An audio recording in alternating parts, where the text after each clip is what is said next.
नमस्कार. उद्या गुरुवार. उद्या या वर्षातील शेवटचे गुरुपुष्यामृत योग आहे.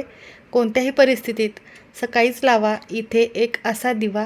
दारिद्र्य, आर्थिक समस्या नष्ट होतील. लक्ष्मी घरात येईल आणि इच्छापूर्ती नक्की होणार आहे. तर असा हा दिवा सकाळी कोठे लावायचा आहे, कोणत्या वेळेत हे काम करायचे आहे, सविस्तर माहिती आपण या व्हिडिओमध्ये बघणार आहोत. त्यामुळे स्किप न करता शेवटपर्यंत बघा. माहिती आवडल्यास लाईक, शेअर, सबस्क्राईब करून बेल आयकॉनला प्रेस करा.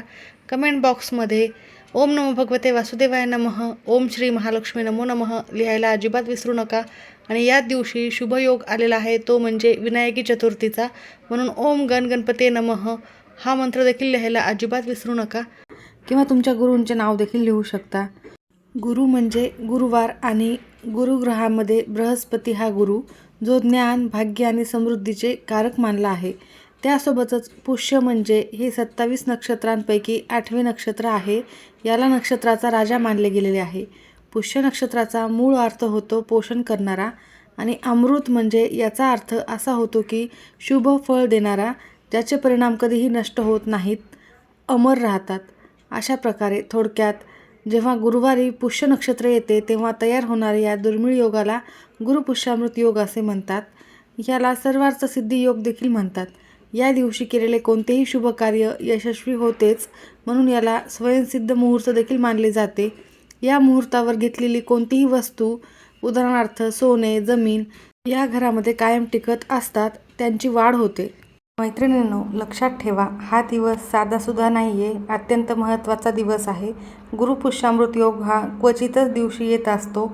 वर्षातून 2 ते 3 वेळेसच हा योग येत असतो. त्यामुळे तुम्ही ही संधी अजिबात सोडायची नाही आहे. या दिवशी फक्त तुम्हाला असा एक दिवा लावायचा आहे. दिव्यामध्ये मी एक वस्तू देखील सांगणार आहे, ती टाकायची आहे. खूप सोपा उपाय आहे, पण अत्यंत प्रभावी आहे.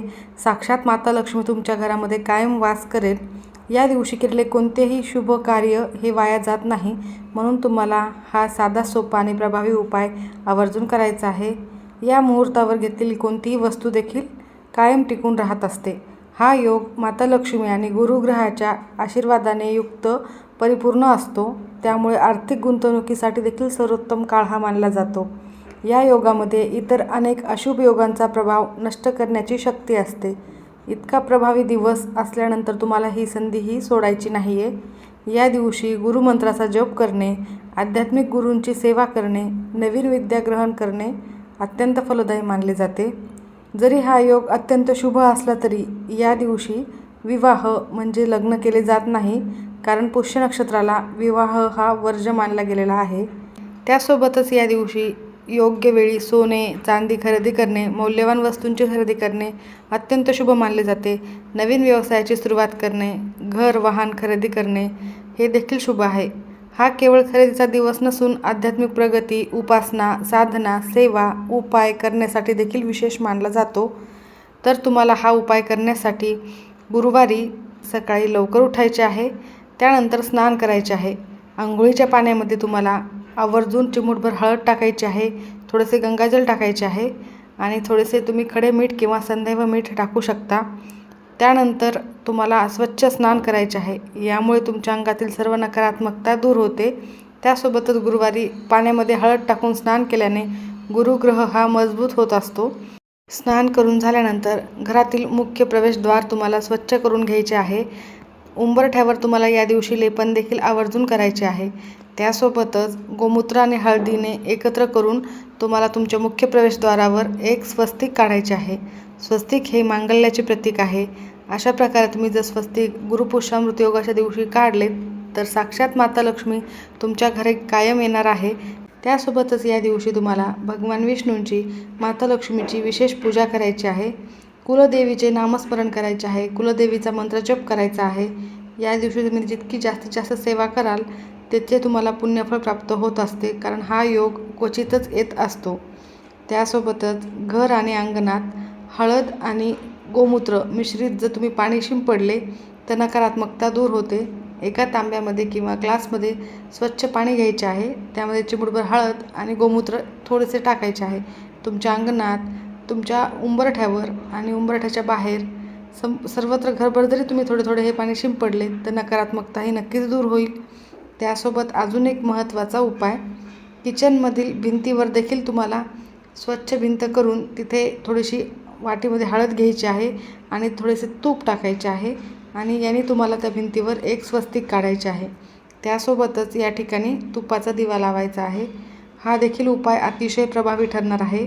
तुम्ही यातील कोणतेही उपाय चुकवू नका, अत्यंत महत्त्वाचे आहेत.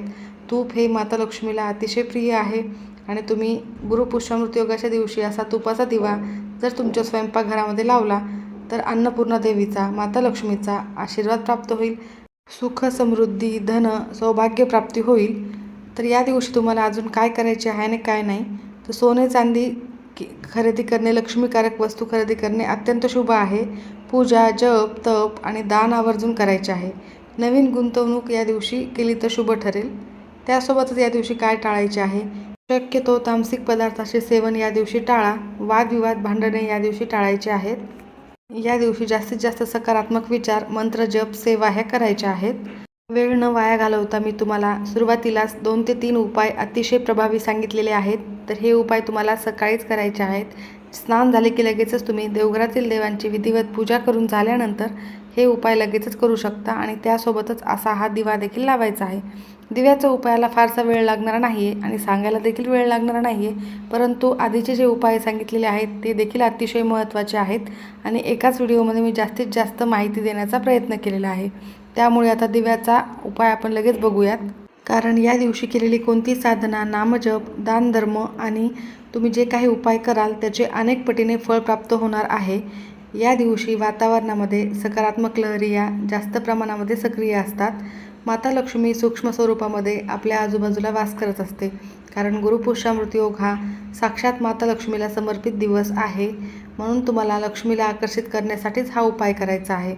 जर तुमच्या कोणत्या इच्छा असतील त्या पूर्ण होत नसतील, खूप कष्ट आणि मेहनत करून देखील तुमची इच्छा पूर्ण होत नाही आहे, काही कामांमध्ये असंख्य अडथळे येत आहेत किंवा घरामध्ये अमाप पैसा येतो, पैसा भरपूर येतो म्हणजे आवक भरपूर आहे परंतु स्थिर नाही आहे, घराच्या बाहेर कोणत्या ना कोणत्या कारणाने छोट्या छोट्या कारणासाठी भरपूर पैसा खर्च करणे, आजारपणामध्ये जाणे, अशा असंख्य समस्या असतील, घरामध्ये नकारात्मक विचार येणे, वातावरण घरातील अस्वस्थ वाटणे, या सर्व समस्यांवर उपाय म्हणजे हा दिव्याचा उपाय आहे.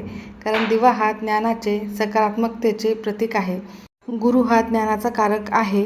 त्यामुळे शिक्षणाची सुरुवात, गुरुमंत्र घेणे किंवा नवीन कौशल्य शिकणे यासाठी देखील हा दिवस खूप फलदायी मानला जाणार आहे. आणि गुरुवारी तुम्ही असा हा दिवा लावला तर तुमच्या मुलांची देखील अभ्यासात प्रगती होईल. कारण दिवा हा ज्ञानाचे, प्रकाशाचे, सकारात्मकतेचे प्रतीक आहे. तिथंच दिवशी हा योग येतो म्हणून तुम्ही याचा पूर्णपणे उपयोग करून घ्यावा अशी माझी इच्छा आहे. आणि या दिवशी फक्त असा एक दिवा लावायचा आहे. सुरुवातीचे मी तुम्हाला उपाय सांगितलेले विसरू नका, ते उपाय देखील आवर्जून करा. पण हा उपाय देखील तुम्हाला करायचा आहे. चला तर बघूयात कोणता उपाय आहे. तर हा उपाय तुम्हाला सकाळी ब्रह्ममुहूर्तापासून ते 12 वाजेपर्यंत कधीही करता येईल. सकाळीच लवकरात लवकर करण्याचा जास्तीत जास्त प्रयत्न करा. ज्या घरामध्ये हा उपाय केला जाणार त्या घरामध्ये साक्षात माता लक्ष्मी आणि भगवान विष्णूंचे आशीर्वाद हे कायम असतील. तर हा उपाय तुम्हाला सकाळीच या वेळेत करायचा आहे. आणि संध्याकाळी तुम्हाला दिवा लागण्याच्या वेळेला श्रीसूक्ताचे पठण एक वेळेला करायचे आहे. गुरु मंत्राचा जप देखील तुम्ही करू शकता. दिगंबरा दिगंबरा श्रीपाद वल्लभ दिगंबरा या मंत्राचा देखील तुम्हाला जप करायचा आहे. साक्षात दत्तगुरूंचे आणि माता लक्ष्मीचे दोघांचेही आशीर्वाद प्राप्त होतील. तर हा उपाय करताना तुमच्या देवघरातील दिवा हा प्रज्वलित केलेला असावा. घरातील वातावरण हे सकारात्मक असावे. तुम्ही तुमची देवघरातील पूजा झाल्यानंतर लगेचच हा उपाय केला तरीही उत्तम ठरेल. कारण सकारात्मकता जास्त प्रमाणामध्ये घरामध्ये यावेळेस असते. देवासमोर आसन टाकून बसायचे आहे. एक मातीची पंती घ्यायची आहे. त्या मातीच्या पंतीमध्ये दुहेरी कापसाची वात लावायची आहे. त्यानंतर त्यामध्ये गाईचे तूप टाकायचे आहे. गाईचे तूप टाकण्याचा जास्तीत जास्त प्रयत्न करा. गाईचे नसेल तर मग शुद्ध तूप दुसरे टाकले तरीही चालेल. त्यानंतर एक प्लेट घ्यायची आहे. त्यामध्ये तुम्हाला थोडेसे तांदूळाच्या साळी असतात त्या घ्यायच्या आहेत, ज्याला सातू म्हणतात. सातू हे माता लक्ष्मीचे प्रतीक मानले जाते. तांदूळाच्या साळी नसतील तर मग गव्हाच्या साळी घेतल्या तरीही चालेल आणि त्याही नसतील तर मग तुम्ही हरभरा डाळ घेऊ शकता. थोडीशी हरभरा डाळ घ्यायची आहे. कारण गुरुवारच्या दिवशी पिवळ्या रंगाच्या डाळीला विशेष महत्त्व असते. त्यामुळे तुम्हाला इथं हरभरा डाळ म्हणजे चणा डाळ घ्यायची आहे. तर तुम्हाला दिवा हा त्या डिशमध्ये ठेवायचा आहे. दिव्याला थोडेसे हळद कुंकू लावायचे आहे. ज्या दिव्यातील वाती आहेत त्याला देखील थोडेसे हळद कुंकू लावून घ्यायचे आहे. डिशमध्ये दिवा ठेवल्यानंतर तो प्रज्वलित करून घ्यायचा आहे. नमस्कार करायचा आहे आणि त्या दिव्यामध्ये तुम्हाला एक अखंड तांदूळ टाकायचा आहे. त्यानंतर 2 काळी मिरी टाकायची आहेत. काळी मिरी ही दारिद्र्यनाशक असतात. तांदूळ हे माता लक्ष्मीला अत्यंत प्रिय आहेत. गुरुपुष्यामृताच्या योगावर तुम्ही जर दिवा आणि काळी मिरी एकत्र वापरून हा उपाय केला तर प्रामुख्याने घरातील नकारात्मक ऊर्जा ही पूर्णतः नष्ट होते. आर्थिक अडथळे संपवण्यासाठी हा उपाय अत्यंत फायदेशीर आहे. त्यासोबतच अजून एक दिवा तुम्हाला लावायचा आहे. तर असाच मातीची पंती घेऊन दिवा तयार करायचा आहे. त्यामध्ये तुम्हाला काळी मिरी 60 टाकायची आहेत आणि हा दिवा तुम्हाला दक्षिण दिशेला किंवा घराच्या मुख्य दरवाजाच्या बाहेर लावायचा आहे. यामुळे पैशाची तंगी दूर होते, शत्रूंपासून संरक्षण होते. काळी मिरीला शनिदेवाशी संबंधित मानले जाते. गुरुपुष्यामृत योगावर दिव्यात मिरी टाकून जाळल्याने घरातील वास्तुदोष कमी होतो, सकारात्मकता जास्त वाढते. त्यासोबतच अडकलेली कामे मार्गी लागतात. या दिवशी तुम्ही मोहरीच्या तेलाचा दिवा लावून त्यामध्ये 7 काळी मिरी टाकली तर आणि त्यानंतर तुम्ही ओम शनीश्वराय नमः किंवा मग तुम्ही तुमच्या गुरूंचा जप किंवा तुम्ही कोणताही कुलदैवतेचा जप जरी केला तरी तुम्हाला त्याचे शुभ परिणाम पाहायला मिळतील. हा देखील उपाय लाभदायक ठरणार आहे. तर मी तुम्हाला हा दुसरा जो उपाय सांगितलेला आहे तो तुमच्या लक्षात आला असेल. यामध्ये फक्त मोहरीचे तेल आणि त्यामध्ये 7 काळी मिरी टाकायची आहे. तुमच्या मुख्य प्रवेशद्वारावर हा दिवा तुम्ही लावू शकता. त्यानंतर जो पहिला उपाय आहे त्यामध्ये एक अखंड तांदूळ, त्यामध्ये 2 काळी मिरी आणि त्यामध्ये तुम्हाला 2 अखंड फुलांच्या लवंगा टाकायच्या आहेत. लवंगा ह्या दारिद्र्यनाशक असतात आणि त्यासोबतच तुम्हाला एक मंत्र देखील म्हणायचा आहे. त्या दिव्याला हळद, कुंकू, अक्षता, फूल व्हायचे आहे. जो मी तुम्हाला पहिला दिवा लावायला सांगितलेला आहे तो तुम्हाला देवघरातच प्रज्वलित करायचा आहे आणि दुसरा दिवा जो सांगितलेला आहे तो मुख्य प्रवेशद्वारावर तुम्हाला लावायचा आहे.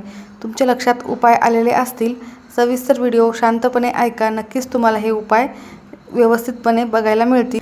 त्यासोबतच तुम्ही हे उपाय केल्याने घरातील सर्व नकारात्मकता, वास्तुदोष सर्वतः नष्ट होतो आणि तुम्हाला तुमच्या घरामध्ये सुखशांती लाभते. इच्छापूर्ती देखील लवकर होणार आहे.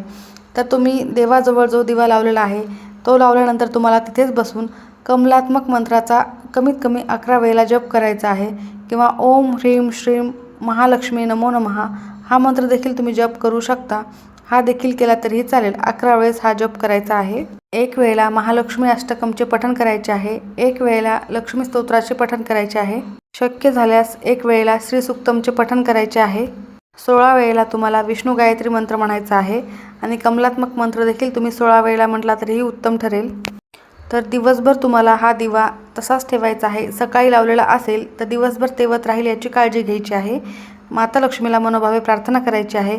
घरातील सर्व नकारात्मकता दूर होऊन त्यामध्ये कायम प्रवेश करावा, सुख शांती समृद्धी नांदावी यासाठी मनोभावे प्रार्थना करायची आहे. दिवसभर हा दिवा तसाच ठेवायचा आहे. दिवा जर शांत झाला तर तुम्ही त्यामध्ये पुन्हा तेल टाकून प्रज्वलित करू शकता. त्यानंतर संध्याकाळीही तसंच राहू द्यायचं आहे. दुसऱ्या दिवशी यातील सर्व साहित्य तुम्ही निर्माल्यामध्ये टाकून देऊ शकता. तुम्ही ज्या साडी घेतलेल्या असतील त्या तुम्हाला एखाद्या झाडाखाली नेऊन टाकायच्या आहेत किंवा मग तुम्ही डाळ घेतलेली असेल तर तुम्ही ते गाईला खाऊ घातली तरीही चालेल किंवा कोणाच्या पायंदळी येणार नाही असे झाडाच्या खाली नेऊन टाकली तरीही चालेल. यासोबतच माता लक्ष्मीला प्रसन्न करण्यासाठी तुम्हाला एक दिवा तुळशीजवळ देखील लावायचा आहे आणि तो तुपाचा लावायचा आहे. माता लक्ष्मी ही तुमच्या घरामध्ये कायम वास करेल कारण भगवान विष्णूंना तुळस अतिशय प्रिय आहे. या दिवशी तुम्ही असा एक तुपाचा दिवा जर तुळशीजवळ लावला तर साक्षात माता लक्ष्मी आणि भगवान विष्णूंचे आशीर्वाद प्राप्त होतील. सुतक असेल तर हा घरामध्ये कोणालाही उपाय करता येणार नाही. जर मासिक धर्म स्त्रियांना असेल तर इतर कोणीही व्यक्तींनी हा उपाय केला तरीही नक्कीच उत्तम ठरेल. आणि अर्थातच सुरुवातीचे दोन्ही उपाय आणि शेवटचे हे दोन्ही दिव्यांचे उपाय आवर्जून करा. माहिती आवडली असेल तर नक्की लाईक करा. सर्वांचे खूप खूप धन्यवाद.